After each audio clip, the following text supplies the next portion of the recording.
Bienvenue sur le ring du Book Fight Club, le podcast qui lit pour toi les livres que tu liras jamais. Les mémoires de ceux qui sont connus, de ceux qui font l'actu. Et c'est pas ChatGPT qui le fait, c'est juré. Du fond du fight, du fun dans tes oreilles pour animer ton run, ton trajet. Le podcast qui potasse et qui tabasse, tu peux plus t'en passer. Bienvenue sur le ring, le combat va commencer. Pense à t'abonner. Si vous êtes un peu old school comme moi, c'est-à-dire vieille, j'imagine que le phénomène Kardashian-Nabila vous est complètement passé par-dessus la tête, que vous ne comprenez pas le délire. Vous êtes au courant, bien sûr, comment y échapper. Mais la télé-réalité a cessé très vite de vous amuser avant de carrément vous horrifier. Et vous ne saisissez pas comment on peut envisager de gagner sa vie en l'exposant à la télé et sur les réseaux. En revanche, si vous êtes un peu plus jeune, vous avez grandi avec la télé-réalité, les réseaux, et êtes juste probablement choqué que j'ose mélanger les torchons et les serviettes en comparant la reine Kardashian à sa version Temu Nabila. Sauf que ces deux bimbos a priori débiles ne le sont vraiment pas. Chacune à leur échelle, mondiale pour l'une et francophone pour l'autre, elles ont contribué à créer cette industrie du vide, de la course à l'attention, au personal branding monétisable et ce métier d'influenceur dans lequel se lance désormais notre jeunesse dès l'adolescence. Elles ont accepté sans broncher le prix à payer, le bashing, la récupération teintée de mépris de l'establishment, le harcèlement dévorant du public et des médias pour nourrir leur ambition de célébrité, de reconnaissance, non pas pour leur accomplissement mais pour ce qu'elles sont, ce qu'elles représentent. Et, contrairement à nos duellistes cramés Loana et Britney, elles ont appris à sacrifier le minimum de leur santé mentale, à garder la tête haute, convaincues que l'histoire leur donnera raison. Et force est de constater que c'est plutôt le cas. Notre triste époque a les figures aspirationnelles qu'elle mérite et les parcours de Kim et Nabila sont des exemples de réussite, suscitant chez leurs millions de followers le rêve d'une vie de luxe, donnant l'apparence de l'oisiveté. Ne nous y trompons pas, elles bossent. Constamment. Tous les jours il faut poster. S'exposer, rentabiliser les partenariats, voyager pour varier les décors, exhiber son intimité, ses enfants. Bref, nourrir la bête. Mais aussi surveiller constamment sa ligne, sculpter ses formes, coller à ces canons de beauté délirants et contre nature qu'elles ont imposés. Seins, bouche, fesses énormes, ventre plat, taille zéro, pas une ride, un bouton ou l'ombre d'une peau d'orange. Elles font la fortune des chirurgiens esthétiques dont elles sont autant les chefs-d'œuvre que les prototypes de fabrication de clones à la chaîne. Elles passent des heures à se faire maquiller, coiffer, habiller, photographier comme des stars de cinéma, en tournée promotionnelle. Sauf qu'elles ne vendent aucun autre film que celui de leur vie scénarisée. Chaque jour, elles défendent leur précarité virtuelle, accumulent les vues, les likes, qui leur permettent, en businesswoman avisées, de diversifier leur activité et pérenniser leur empire de manière très lucrative. Mais encore et toujours, elles s'acharnent à tenter de briser le plafond de verre qui les empêche de devenir les personnalités respectables qu'elles rêvent d'être. Kim, qui se rêve avocate, a encore raté le barreau et se fait bâcher pour sa piètre performance dans son premier rôle dans une série télé. Quant à Nabila, coincée dans sa bulle dorée, défiscalisée du Bayotte, elle rêve sans doute toujours d'être aussi puissante que son modèle Kim K. Chers auditeurs, je dois vous l'avouer, mes lectures pour cet épisode avaient la saveur des vacances d'été. Du petit voici feuilleté au bord de la piscine sans aucune culpabilité. L'autobiographie de Nabila, parue en 2016 et écrite par la plume people Jean-François Kervéan, était particulièrement digeste avec ses gros caractères, ses dizaines de pages de photos et la gouaille rigolote de la bimbo. Du côté de Kim, pas de mémoire, ni de biographie officielle récente. J'ai donc opté pour La nuit de Kim Kardashian, un petit livre diablement malin de la journaliste Pauline Delassus.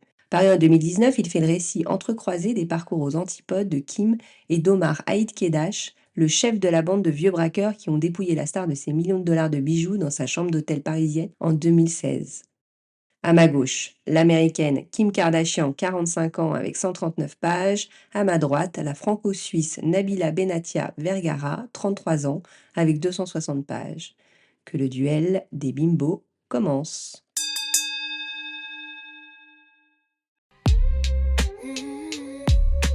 Premier round, pauvre petite fille riche. Kimberly Kardashian naît en 1980 à Los Angeles. Elle est la deuxième d'une fratrie de 4, plus 6 demi-frères et sœurs. Son père, Robert Kardashian, est issu d'une famille qui est un pilier de la diaspora arménienne implantée en Californie. Son arrière-grand-père a fui à 17 ans la partie de l'Arménie alors sous domination russe pour échapper aux persécutions tsaristes en 1913, soit 2 ans avant le génocide perpétré par les troupes de l'Empire ottoman, l'actuelle Turquie. Il a rencontré sa femme, réfugiée comme lui sur le bateau. En arrivant en Amérique, il décroche un job de chauffeur de camion, puis s'endette pour acheter son propre camion afin de devenir éboueur. Il crée ainsi avec ses frères un empire florissant dans le traitement et le stockage des déchets avant de diversifier ses activités dans les abattoirs. Il transmet ses affaires à son fils, le père de Robert. Celui-ci est un vrai petit Américain de deuxième génération qui grandit dans le confort et étudie le droit à l'université. Les ordures et la bidoche ne l'intéressent guère. Lui, son truc, c'est le droit des affaires. Et surtout, s'amuser. Il lance une revue musicale qui marche bien, fréquente des stars, fait la teuf. Il a une amourette avec Priscilla Presley, l'ex d'Elvis, et devient BFF avec O.J. Simpson, la star de football américain dont il gère les intérêts dans ses business de jeunes retraités. À la fin des 70s, il rencontre Chris, une petite hôtesse de l'air de 17 ans, marrante comme tout et jolie comme un cœur. Ils se marient, enchaînent les enfants, 3 filles et un garçon, et mènent une vie privilégiée de presque célèbres dans leur quartier cossu et tranquille de la Cité des Anges. Leurs voisins et amis sont la famille de Tito Jackson, ex-Jackson 5 et grand frère de Michael. Et la plupart de leurs potes bossent dans l'industrie du spectacle. Les filles Kardashian fréquentent l'école privée catho non mixte du coin et vont à l'église tous les dimanches. La vie est douce en Californie quand on a de l'argent et des amis. Mais Kris Kardashian s'ennuie vite dans sa vie de housewife. Faire du shopping et se faire refaire les seins avec sa BFF Nicole, l'épouse d'O.J., ne comble pas les longues heures d'oisiveté quand les petits sont à l'école.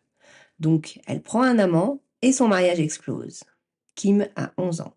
Rapidement, Chris épouse Bruce Jenner, une célébrité lui aussi. Ce jeune retraité champion olympique de décathlon multiplie les campagnes de pub lucratives dont Chris prend rapidement la gestion en main.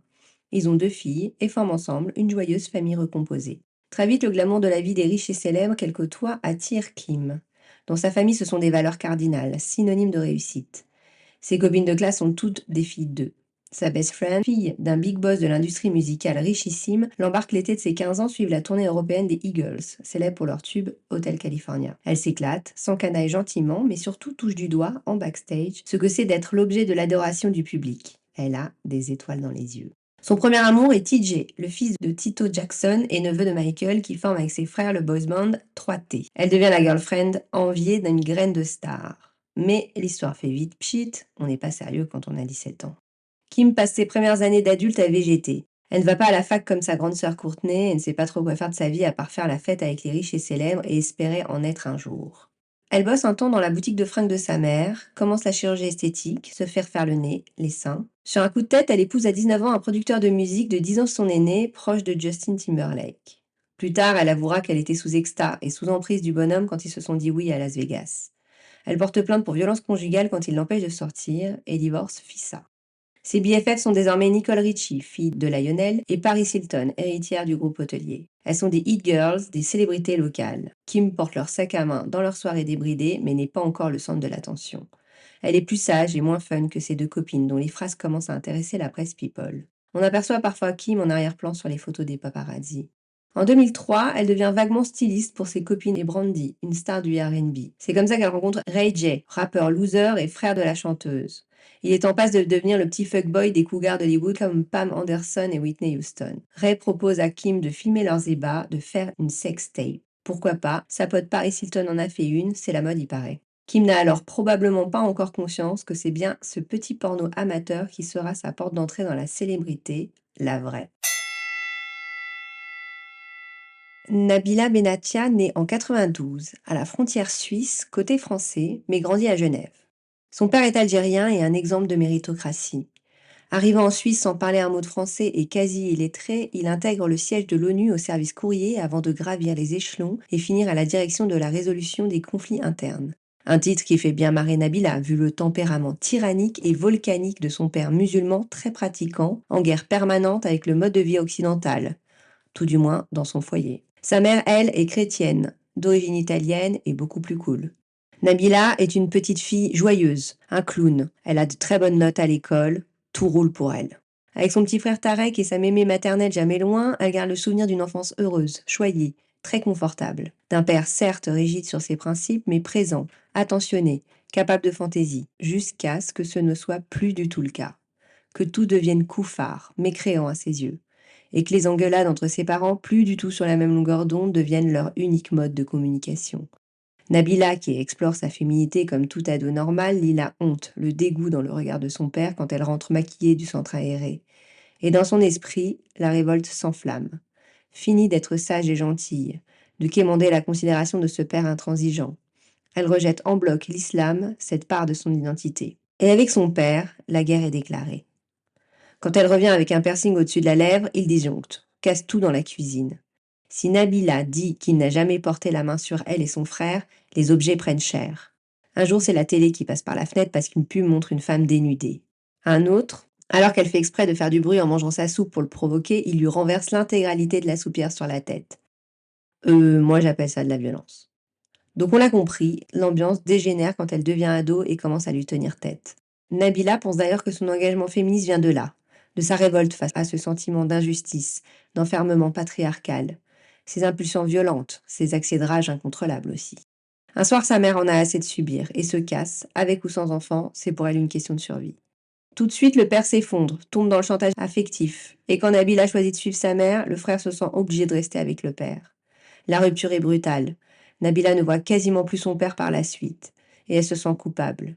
Coupable d'avoir suivi sa mère, de les avoir abandonnés, lui et son frère. Elle n'a que 13 ans. Son tête-à-tête avec sa mère devient vite une colloque avec une ombre. Sa mère a la quarantaine et sa vie de femme à reconstruire. Elle travaille, sort, n'est jamais là. La gamine est livrée à elle-même. Au début, ce sentiment de liberté enivre Nabila. Elle en profite pour regarder les films que son père lui interdit, pour manger n'importe quoi, mettre du vernis à ongles, se coucher à pas d'heure. Mais ne parler à sa mère plus que par post-it interposé collé sur le frigo devient vite insupportable. Nabila se comporte alors en mari jaloux, lui fait la gueule quand elle est là, et puis peu à peu, sa mère n'est plus jamais là. Nabila est en grande détresse. Et puisque sa mère s'en fiche d'elle, elle se met à sécher le collège, pour finir par ne plus du tout y aller. Elle regarde la télé toute la nuit, s'endort sur le canapé en larmes, et prend son petit-déj devant le JT de 13h. Elle fait une bonne, grosse dépression, et tout le monde s'en fout. Quand elle a fini par décrocher complètement du collège, elle commence à sortir, à traîner dans la rue. Elle se fait des potes d'errance, adopte leur look de racaille. Sa mère lui présente son nouveau mec. Nabila n'accepte pas du tout que sa mère refasse sa vie, et sa fureur empire. Elle parle mal, insulte, casse systématiquement les essuie-glaces de la BM du mec, et un jour, fabrique un lance-flamme avec un briquet et un déo pour ravager la penderie de sa mère. Mais sa mère ignore ses SOS, baisse les bras, sans rien tenter. Ni psy, ni pension. Non, elle préfère lui prendre un studio et la forcer à prendre son indépendance plutôt que s'occuper de sa fille en perdition. Nabila est déscolarisée, abandonnée, paumée, elle a 14 ans. Si dans sa tête elle est encore une petite fille blessée, son corps devient celui d'une femme sacrément jolie, canon même. Les regards des hommes deviennent plus insistants et un jour on l'aborde dans la rue pour lui proposer de faire du mannequinat. Elle a du bol, le mec est réglo. Tout s'enchaîne. Test photo, casting, shooting, premier cachet. Simple comme bonjour, écrit-elle. Elle a trouvé sa voie. Sa mère signe sans ciller l'autorisation de quitter le territoire pour un contrat de 2 mois à Séoul, en Corée. Nabila a 15 ans, ne baragouine pas un mot d'anglais, elle se retrouve propulsée à l'autre bout du monde dans une colloque de filles à peine pubères comme elle, à enchaîner les shootings 10 heures par jour. On lui dit qu'elle est trop grosse et on la traite comme du bétail. Ça lui plaît moyen. De retour à Genève, Nabila reprend sa vie de fêtarde et se crée une nouvelle famille avec ses amis. Son studio devient un refuge pour les fugueurs, les cœurs brisés. Elle devient l'assistante sociale de la bande, la confidente. Elle admet qu'il est plus facile de régler les problèmes des autres que de regarder en face le vide abyssal de sa vie. Elle erre de shooting minable en petit job de vendeuse, d'hôtesse d'accueil, dont elle claque la porte ou se fait virer pour insubordination ou pour avoir carrément insulté un client. Un jour, sa meilleure amie lui demande de rendre service à son mec Ludo. Rien de compliqué, il faut juste qu'elle ouvre un compte en banque. Elle le fait volontiers, 1 fois, 2 fois, 10 fois. C'est plutôt marrant, elle doit jouer un rôle, se déguiser pour se vieillir, ressembler à la photo du passeport qu'il lui tend.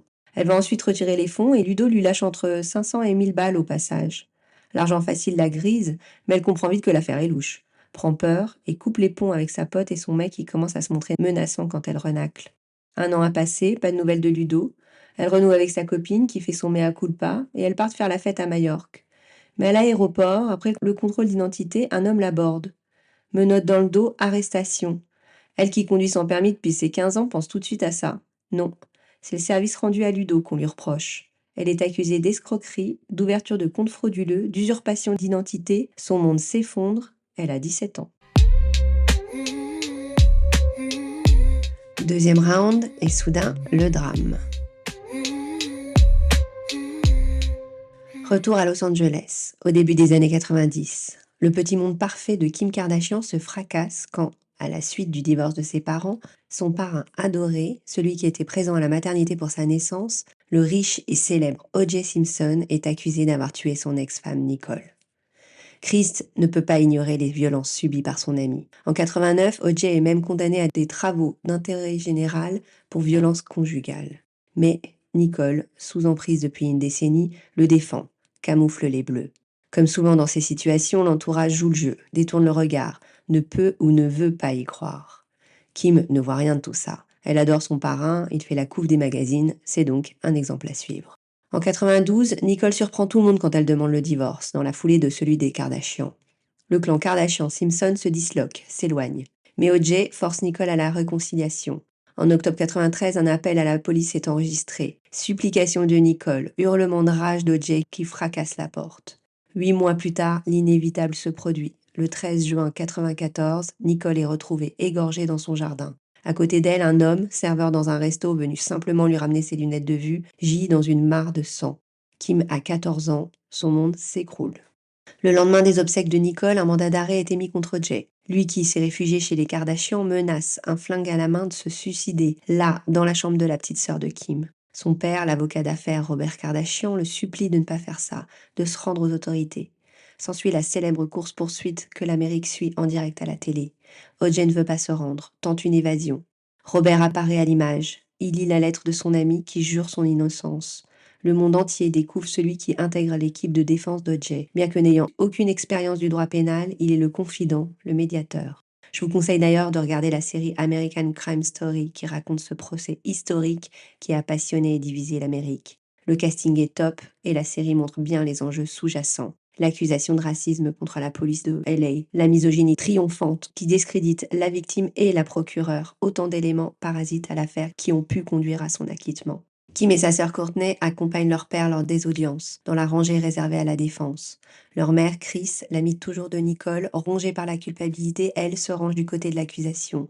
Nicole l'a appelée la veille du meurtre pour lui demander de déjeuner avec elle en tête-à-tête afin de lui parler de choses importantes, privées. On imagine ce que tout ça a pu faire à une jeune ado.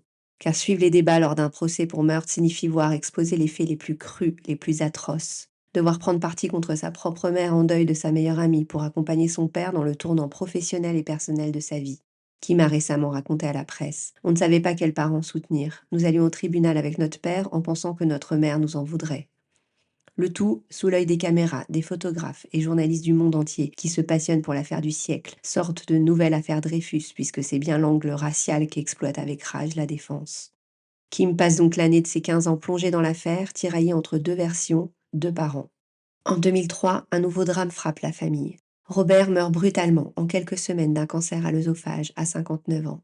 C'est un choc immense pour Kim, qui à 23 ans est paumée, ne sait pas quoi faire de son avenir, multiplie les liaisons avec des connards jusqu'à la sextape.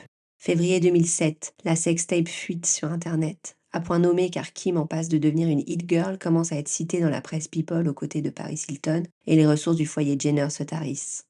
La grande famille recomposée mène un train de vie exigeant et Robert n'est plus là pour verser une pension alimentaire. Chris se passionne alors pour un nouveau format de télé-réalité qui apparaît sur MTV et suit le quotidien de la famille loufoque de Ozzy Osbourne, le chanteur métalleux de Black Sabbath. Son propre clan est aussi en couleur et sa fille commence à faire parler d'elle, alors pourquoi pas eux? D'autant que l'exemple de Paris Hilton a ouvert la voie. Au moment où elle lance sa propre télé-réalité avec sa copine Nicole Richie, sa propre sextape fait le tour du monde et la propulse méga star. En 2003, pile au moment où Kim perd son père et tourne son petit porno amateur. La coïncidence est troublante. Et nombreux sont ceux qui affirment que c'est bien Kris Jenner elle-même qui a orchestré la fuite de la sextape de sa fille. Glauquissime. L'affaire est vite pliée. Un deal est trouvé avec la boîte qui a acheté les droits de la vidéo. On parle d'1 million de dollars. C'est bien peu au regard des milliards de téléchargements de la vidéo qui tournent toujours sur la toile. Chris fait jouer son carnet d'adresses, convainc Ryan Seacrest, un animateur et producteur qui deviendra, grâce aux Kardashian, le monsieur télé-réalité de Hollywood, une sorte d'Alexia Laroche-Joubert, en 1 million de fois plus puissant. Kim devient, grâce à sa télé-réalité boostée par le scandale de la sextape, une méga star, du jour au lendemain. Mais on y reviendra. Côté cœur, elle enchaîne les histoires foireuses avec des athlètes. En 2011, elle se marie avec un joueur de la NBA, divorce 72 jours après. La procédure, elle, dure 2 ans. Car l'homme de sa vie est son ami de longue date, le rappeur hyper talentueux Kanye West. Ils se marient en grande pompe en Italie et à Versailles en 2014. Ils ont ensemble 4 enfants, dont 2 par mère porteuse, car elle souffre de prééclampsie lors de ses grossesses. Avec Kanye, ils forment un power couple. Il la légitimise, la façonne, lui donne un style plus hype, plus pointu. Elle lui donne accès à la surmédiatisation, à sa fanbase gigantesque, qui lui permet de transformer tout ce qu'il touche en or. Mais le drame, c'est qu'il est fou, complètement barré. Le grand public l'a remarqué en 2009 quand il fait irruption sur scène alors que Taylor Swift reçoit un prix, Kanye clamant que c'est Beyoncé qui aurait dû être récompensée. Ses dérapages sont innombrables. Sextape avec un sosie de Kim, insulte à tout va jusqu'au couple Obama, provocation en tout genre. Le couple Beyoncé-Jay-Z prend ses distances, n'assiste pas à leur mariage. Kim est partie prenante dans la guéguerre avec Taylor Swift, la faisant passer pour une profiteuse de bad buzz. Kanye va jusqu'à annoncer sa candidature à la présidence avant de finalement soutenir Donald Trump. En 2016, il est enfin interné, après avoir complètement décompensé dans une salle de sport. Il y passe un mois et en ressort avec un diagnostic, bipolaire, tendance paranoïaque. Bon, il ne semble pas vraiment soigné puisqu'il continue de dérailler. En 2008, il raconte n'importe quoi sur l'esclavage, parle d'un choix, et qu'il faut supprimer le 13e amendement qu'il a aboli. Il se prononce contre l'IVG, accuse Kim d'avoir voulu avorter de sa première grossesse, parle de tentative de meurtre de leur fille aînée North. Évidemment, il est anti-vax, furieusement antisémite, affirmant son admiration pour Hitler, tenant des propos négationnistes sur l'Holocauste, vendant des t-shirts avec des croix gammées. Mais il s'oppose aussi au mouvement Black Lives Matter, parle d'une arnaque, arbore des t-shirts White Lives Matter.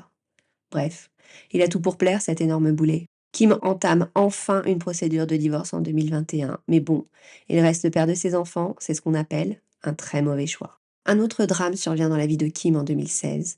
Elle est à Paris pour la Fashion Week et rentre seule à son hôtel quand le reste de son entourage sort faire la fête. Un gang de vieux braqueurs à l'ancienne l'a repérée, elle et ses bijoux ostentatoires, et prépare leur coup depuis des mois. Ils arrivent en vélo, déguisés en flics, prennent en joue le veilleur de nuit, se font conduire dans la suite où la star dort paisiblement. Soudain, elle est réveillée, braquée, bâillonnée, ligotée, à demi nue. Elle pense qu'elle va se faire violer et tuer là, à Paris, dans un hôtel de luxe. Mais les vieux briscards n'en veulent qu'à ses bijoux, à sa bague de fiançailles monstrueux à près de 7 millions de dollars.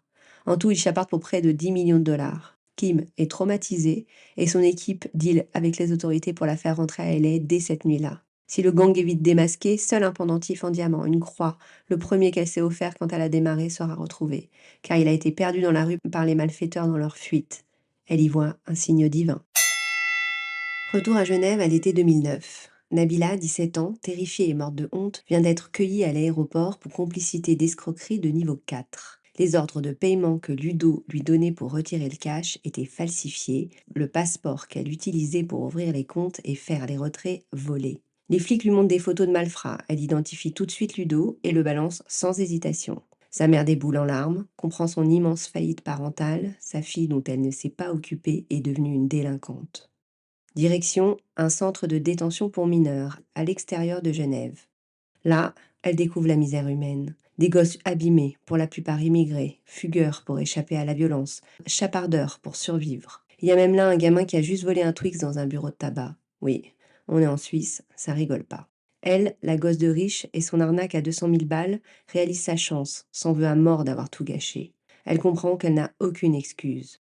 Mais elle a la rage aussi, contre la terre entière. Ses parents qui l'ont laissé tomber, son ami qui l'a entraîné dans cette galère, la société qui l'a puni au lieu de l'aider. Le centre ressemble à une colo pas cool. Les gamins fument des pétards, lisent des BD, jouent au badminton pour passer le temps. Il y a parfois des sorties rando en montagne. Au moins elle prend l'air. Et elle mange bien. 3 fois par semaine, elle rencontre la conseillère d'orientation et la psy. Mais elle reste butée dans son refus d'anticiper la suite, de préparer sa sortie, son avenir. Au bout de quelques semaines, profitant de la sieste, elle se fait la belle, en passant par-dessus le grillage, mais en oubliant de prendre ses baskets, sa veste. Elle marche des heures, frigorifiée et en chaussettes, vers la frontière, pour rejoindre Annemasse, se réfugier chez sa mémé. Le lendemain, ses grands-parents la ramènent au centre où elle termine sa peine qui n'est que de 1 mois. Ludo et sa bande sont arrêtés. Côté suisse, elle n'apparaît dans le dossier que comme témoin. Côté français, elle est condamnée à 1 mois avec sursis. Elle reprend sa petite vie de fête et de glande comme si de rien n'était et découvre une nouvelle plateforme marrante sur Internet, Facebook. Elle y publie toute la journée, des photos d'elle, de ses copines. C'est comme ça qu'elle est repérée par le casteur d'Endemol qui cherche des candidats pour leur nouvelle télé-réalité L'amour est aveugle. La suite, la gloire soudaine, le bashing aussi, on y reviendra. Flash forward. Grâce à la télé-réalité, Nabila a rencontré l'amour, le vrai, avec Thomas Vergara, candidat de télé-réalité professionnelle comme elle. À eux deux, ils ont le QI d'une huître, mais ces deux-là s'aiment comme des fous, passionnément. Thomas n'a clairement pas le charisme, ni le potentiel, ou même l'envie de célébrité de Nabila. Il reste donc en retrait, devient son manager informel. Mais Pépère est jaloux, sanguin. Alors quand Nabila rejoint la bande de Cyril Hanouna dans le rôle de chroniqueuse bimbo, là surtout pour montrer son cul et faire monter la température du plateau, il voit rouge. En gros, il pense qu'elle vaut mieux que ça, et en bon macho bas de plafond, se sent insulté dans sa virilité par l'image pupute de sa femme. Leurs engueulades sur le sujet sont quotidiennes, et cette nuit-là, le 6 novembre 2014, après une séquence particulièrement vulgaire et humiliante pour Nabila dans l'émission la plus racoleuse du PAF, tourne au pugilat. Il lui reproche d'aimer jouer à la pute à la télé, elle se défend, c'est moi qui ramène l'oseille, donc ta gueule en fait. Le ton se calme, ils sortent dîner, force un peu sur la picole, et le taxi qui les ramène dans leur appart-hôtel de Boulogne a vu l'émission et rallume les braises du conflit avec ses allusions salaces. L'engueulade vire à l'empoignade, à la violence, comme souvent entre eux. Nabila brandit son téléphone, menace d'appeler la police. Thomas lui arrache des mains et là, ça vrille dans sa tête. Son tel, c'est toute sa vie, sa carrière, son indépendance, sa liberté. Elle se saisit d'un couteau, il tente de l'encercler, de lui prendre l'arme, le coup part. Thomas est blessé à la poitrine, près du cœur. Ça saigne beaucoup. Nabila panique, veut appeler les pompiers. Thomas dit non, ne lui rend pas son tel. Nabila raconte. Il restait conscient, assez maître de lui. Toute notre colère avait disparu, nous étions juste désemparés.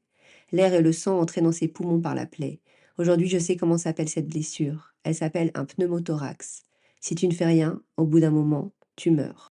Nabila court supplier le réceptionniste d'appeler les secours. Quand les pompiers arrivent et demandent ce qui s'est passé, Nabila ment, parle d'une agression.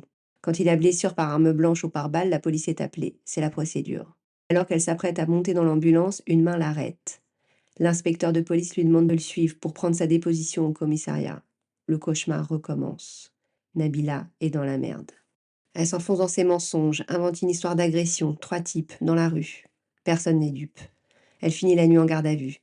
Le lendemain, transfert à Nanterre, changement de ton. Les caméras de surveillance contredisent sa version. Les flics l'invitent un peu plus fermement à se mettre à table. Elle se mure dans le silence, ne craque pas quand ils lui disent que Thomas a avoué la vérité. Deuxième nuit en garde à vue. Son agent lui envoie un avocat qui lui révèle la folie médiatique dehors. Son arrestation a fuité. Thomas va bien, mais elle est bien dans la merde jusqu'au cou. Prise d'empreinte, photo d'identification. Le flic se permet de prendre une photo en plus, avec son appareil perso, pour la vendre 20 000 balles à Voici. Juge d'instruction. Elle a la preuve en image que Thomas a regagné l'appart sain et sauf. Avez-vous poignardé Thomas Vergara, mademoiselle Benatia? Nabila tente un autre mensonge. Il s'est fait ça tout seul. Mais s'embrouille, ne se rend pas compte qu'elle s'incrimine dans ses explications foireuses, croit encore s'en sortir avec cette nouvelle version. Bureau de la juge des libertés. Le procureur fait éruption, parle de troubles à l'ordre public, réclame la mise en détention, aussi pour protéger Nabila des médias. La tension sur son affaire est telle que le discours de Hollande, retransmis la veille, est complètement tombé à l'as. La décision est prise. Mademoiselle Benatia, nous prenons la décision de vous écrouer à Versailles pour tentative d'homicide volontaire et violence aggravée. Nabila, qui a arrêté l'école à 14 ans, comprend qu'elle va au château de Versailles. Non, mademoiselle, à la prison de Versailles. La réalité de ce qu'elle a fait lui tombe sur la tête. Elle pense à sa mémé, qui en mourra de honte. À chaque étape de son incarcération, vider son sac, se déshabiller, elle comprend rien, se rebelle, demande son téléphone, ses produits de beauté. Quand elle se retrouve à l'isolement, elle sombre dans le sommeil. Ça fait 3 jours qu'elle n'a pas dormi. Au réveil, elle allume la petite télé de sa cellule. Sur toutes les chaînes, on ne parle que d'elle. La starlette de télé-réalité encourt 30 ans de prison. Elle tombe dans les pommes, se réveille à l'infirmerie. L'infirmière est gentille, la rassure. Tu prendras jamais 30 ans, t'inquiète. Les somnifères qu'elle lui a donnés ne la font pas dormir. Elle est une boule d'angoisse. Dans sa cellule, elle retrouve la télé et une nouvelle rassurante. Sur Twitter, le hashtag le plus partagé du moment est Libérer Nabila. Pendant une semaine, elle refuse de se mêler aux prisonnières dans les douches collectives. Elle actionne la sonnette d'urgence en permanence, harcèle les surveillantes. Je vais mourir si vous me libérez pas. Même en prison, elle fait sa diva. Après sa période d'observation, elle est placée en cellule à 2. Sa co-détenue est une indienne chelou qui répète en boucle son innocence. Nabila apprendra après qu'elle a en fait commandité l'assassinat de son mari. Nabila n'ose d'abord pas descendre en promenade, trop peur des autres qu'elle entend gueuler son nom à longueur de journée. Mais un matin, elle se décide et est accueillie avec le sourire et une curiosité bienveillante. Bah ouais, on s'emmerde en prison. Avoir une star, ça divertit. Elle se fait des copines tout de suite et profite de la solidarité féminine pour obtenir du shampoing, une pince à épiler, des cookies. Elle se remet aux études et passe son brevet. Après 23 ans, c'est courageux. Son avocat lui parle de 3-4 semaines max encore à tirer. Il faut attendre la reconstitution et la confrontation avec Thomas. Le jour de la reconstitution, elle revoit Thomas pour la première fois depuis le drame. Elle éclate en sanglots. La juge lui ordonne de ne pas lui adresser la parole. Thomas est amaigri, barbu, triste. Ils doivent rejouer la scène de l'agression avec un petit couteau de bois. Chacun son tour. Nabila rejoue la scène avec une policière dans le rôle de Thomas, couteau à la main, se portant lui-même le coup. Thomas laisse échapper un soupir de dégoût. Lui rejoue la vraie scène, celle où elle le blesse. Nabila comprend qu'elle a tout perdu. Son avocat vient lui faire signer un document pour renoncer à leur villa dans le sud à la fin du bail. Et son frère a pris 5000 balles pour une interview où, pensant la défendre, il charge Thomas, le présente comme violent. Elle comprend alors que Thomas pense qu'elle est derrière cette campagne de diffamation. Heureusement, elle reçoit son courrier. Des milliers de lettres, de dessins, de fans. Des ados, des mamans, des mamies. Elle apprend aussi que son numéro d'écrou a fuité et que son compte au greffe est alimenté par les fans pour lui permettre de cantiner. Une semaine plus tard, confrontation dans le bureau de la juge. Elle commente leurs échanges de SMS. Vous vous insultez beaucoup. Elle leur demande s'ils maintiennent leur déposition. Elle, il s'est fait ça tout seul. Lui, elle m'a porté un coup de couteau sans le faire exprès. Mais ensemble, à l'unisson, ils réfutent les rumeurs de violence de Thomas, les inventions et faux témoignages parus dans la presse. Thomas la défend, dit que c'est elle qui a appelé les secours. Elle répète que lui ne l'a jamais frappée. Au moment de se séparer, il l'étreint une seconde. Ils s'aiment toujours. La juge doit probablement se dire, ces abrutis sont débiles, mais pas si dangereux. Grâce à une copine co-détenue qui cache précieusement un portable, Nabila parvient à entrer en contact avec Thomas depuis la prison. Sa mère vient la voir, sa mère pleure, ne sait pas quoi dire. Comme d'hab, écrit Nabila. Elle refuse catégoriquement une visite de son père, lui qui l'a renié, a dit publiquement sa honte quand elle est devenue célèbre. Au bout de 40 jours, enfin, elle est libérée. Son contrôle judiciaire lui interdit formellement de sortir du territoire et de revoir Thomas. Elle fera les deux. Après avoir passé Noël dans les Alpes chez ses grands-parents, son obsession est de retrouver l'homme de sa vie. Sauf que Mémé veille à ce que sa petite fille arrête ses conneries. S'ensuit des stratagèmes d'agents secrets pour se parler par compte Twitter d'intermédiaires et messages cryptés immédiatement effacés. Sauf que ces deux débiles ne sont pas si discrets et la presse les grille dans l'heure. La maison de Mémé est assiégée par les paparazzis. Nabila se sent encore en prison et songe même à sortir dissimulée sous une burqa. Mais se voir ainsi lui rappelle son père et l'horrifie. Avec Thomas, il redouble d'efforts pour rentrer en contact sans se faire griller et utilise des téléphones jetables de dealers. Ils se retrouvent à Genève pour le Nouvel An dans un hôtel de luxe en bordure du lac Léman. Ils sont en cavale, passent 3 jours collés à se retrouver, tous raconter, régler leurs comptes. Quand ils sortent, ils sont en une de Public. Oups, bien wesh les agents secrets. Ils poursuivent leur fuite à Milan, puis se réfugient chez des parents, des amis, et finissent par se prendre un appart à Aix. Ils se planquent comme ça pendant des mois, se déguisent pour sortir, se dissimulent plus ou moins bien. Leurs photos volées continuent de faire la une de la presse People. Mais les caisses se vident. Ils ne peuvent plus se permettre de refuser toutes les propositions. Et la justice semble les avoir oubliés. Ils baissent la garde, s'affichent ensemble, des projets s'ébruitent. Son livre, une nouvelle saison des anges à Hawaï, jusqu'à ce que Nabila soit convoquée par le procureur. La presse mainstream commence à s'émouvoir du culot avec lequel elle ne respecte pas son contrôle judiciaire, de l'impunité dont elle bénéficie. Dans le train pour Paris, elle se liquéfie de terreur. Elle peut très bien retourner en prison le soir même. Son livre se termine là. Nabila est finalement jugée en mai 2016 et condamnée à 6 mois ferme et 18 mois avec sursis pour violence volontaire aggravée. Elle évite de retourner en détention grâce à ses 40 jours de préventive et à un aménagement de peine. À sa sortie du tribunal, elle promet de faire preuve à l'avenir d'un comportement exemplaire. Troisième round, ma vie, mon cul, mon bise. Retour en 2007. Le premier épisode de l'incroyable famille Kardashian déboule sur la chaîne Entertainment Television. La recette est simple, la nouvelle star du net, Kim, cherche à percer dans la mode, le ciné ou la chanson, elle hésite encore, et sa momager, Chris, gère sa carrière. Le tout sur fond de quotidien braillard de sa grande famille recomposée. Chaque personnage secondaire jouant son rôle. La grande sœur Courtney est plus sage et réservée, la rigolote et rondouillarde Chloé, l'épaisse pourri gâtée Kendall et Kylie, et le dépassé Bruce Jenner. Kim a déjà entamé sa transformation physique, avec lifting des cuisses, liposuction abdominale avec transfert de graisse vers les fesses et le fameux BBL, Brazilian Butt Lift, qu'elle a largement contribué à populariser. Le sujet est plus ou moins tabou au début, mais la transformation des sœurs et de la mère est telle qu'elle commence à l'admettre ouvertement devant la caméra. Le succès est immédiat.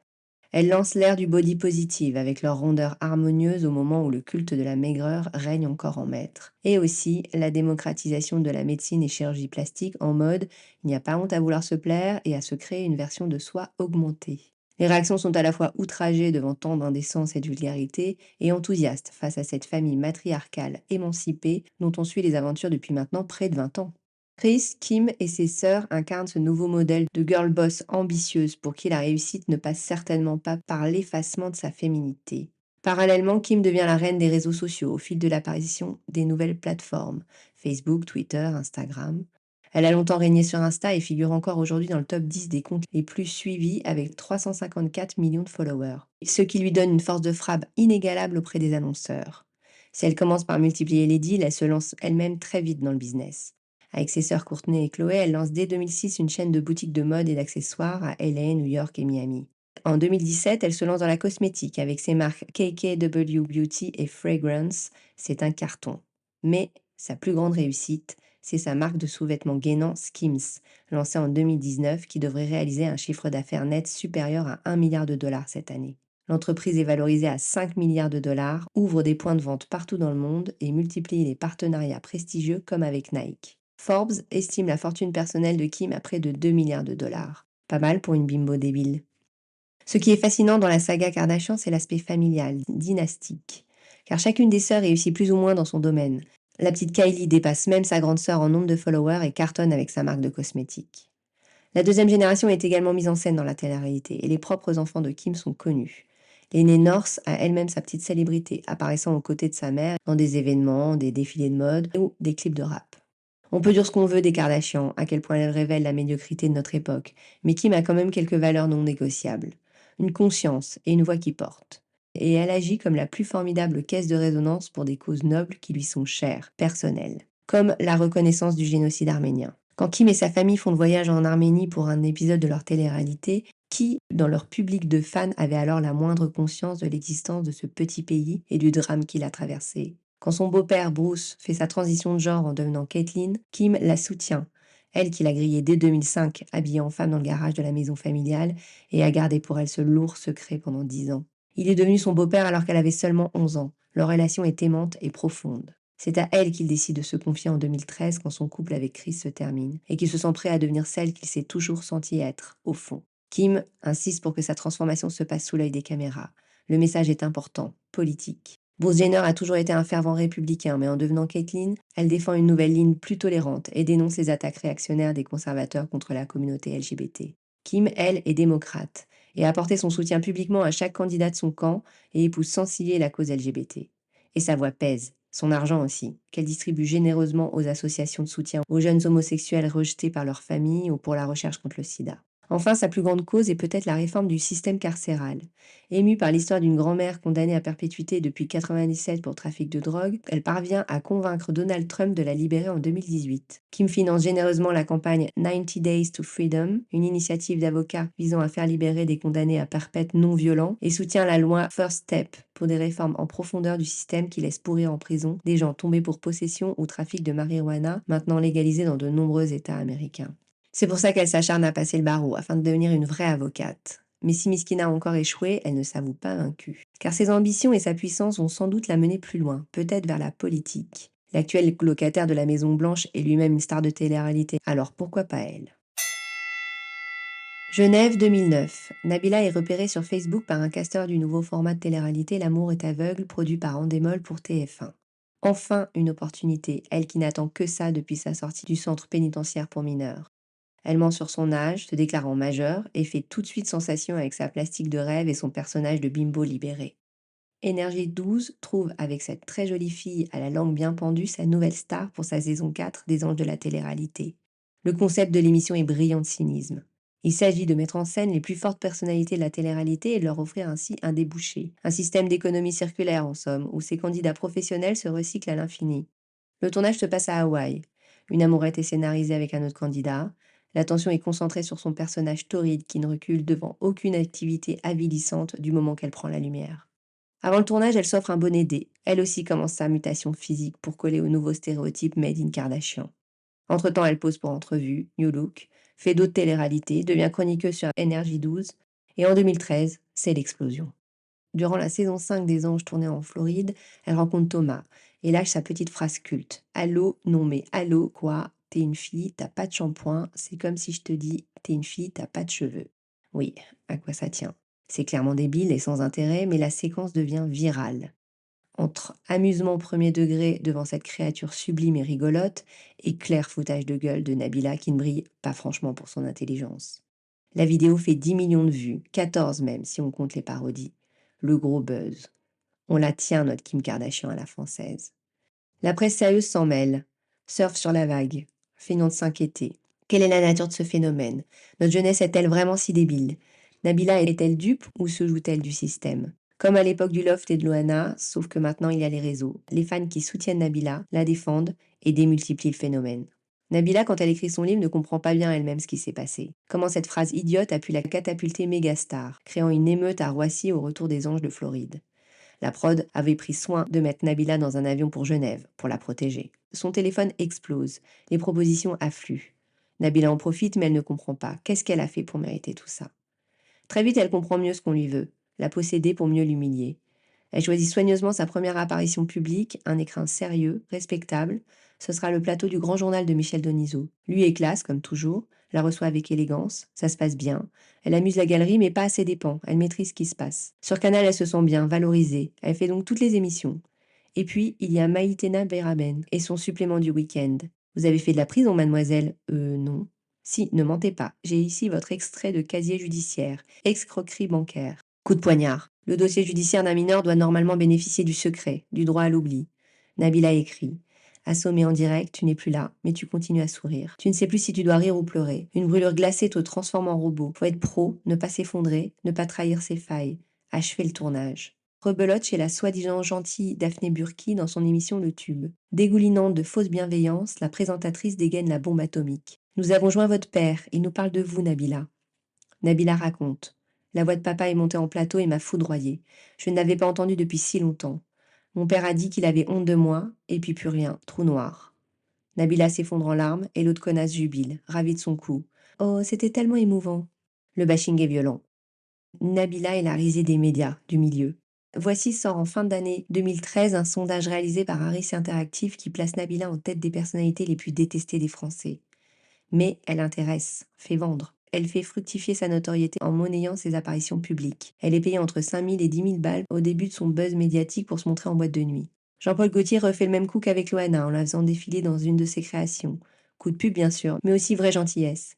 Il la défend publiquement, la conseille sur son style, lui donne envie d'être plus classe. Avec Énergie 12, ils battent le fer tant qu'il est chaud et enchaînent avec une télé-réalité familiale style Kardashian où Nabila embarque sa mère, sa grand-mère, son petit frère et bien sûr Thomas. Ils tournent comme ça 5 saisons entre la Californie, Tokyo, Marrakech et l'Australie. Jusqu'à sa dernière télé-réalité sur Amazon Prime Video, tournée à Dubaï, où elle s'installe définitivement avec Thomas en 2019. Parallèlement, elle cultive sa fanbase sur les réseaux et devient l'une des premières et plus puissantes influenceuses françaises avec des partenariats prestigieux comme Make Up Forever ou le groupe Au Féminin. Et comme son modèle Kim, elle lance sa propre marque de cosmétiques, Nab Cosmétiques, qui devient Nabila Beauty en 2019. Si elle n'occupe plus le devant de la scène médiatique, Nabila engrange tranquillou.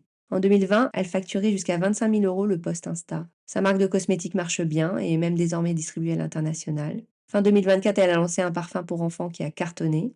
Et son deal avec Amazon Prime est florissant. Elle anime le lancement en français de télé-réalités internationales comme Love Island, Cosmic Love. À Dubaï, en Europe et aux US, le couple Vergara a multiplié les investissements immobiliers. Ça va pour eux. On parle de revenus mensuels dépassant les 500 000 € juste pour les placements de produits. Désormais mère de 2 petits garçons, Nabila allie sa vie de famille à ses activités, intégrant pleinement ses enfants dans son storytelling en ligne.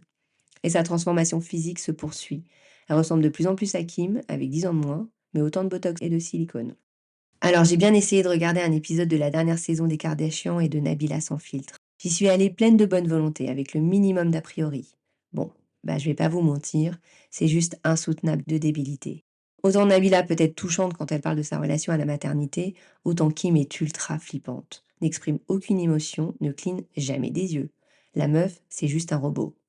Comme dans son nouveau show, All Sphere, dans lequel s'est fourvoyé un casting 5 étoiles à base de Glenn Close et Naomi Watts quand même, pour un résultat vraiment, vraiment mauvais.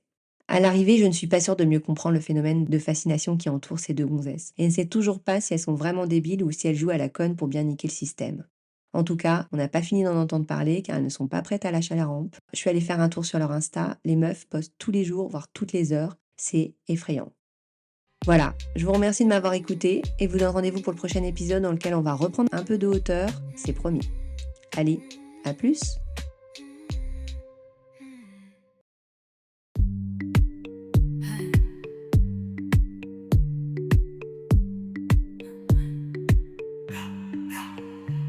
Ça y est, on referme le ring, on raccroche les gants, le duel est fini. Si t'as appris, t'as ri, mets des étoiles, un commentaire, ça n'a pas de prix. Parle du podcast, fais-le tourner. Si t'as pas vu le temps passer, le Book Fight Club dans tes oreilles reviendra, tu verras.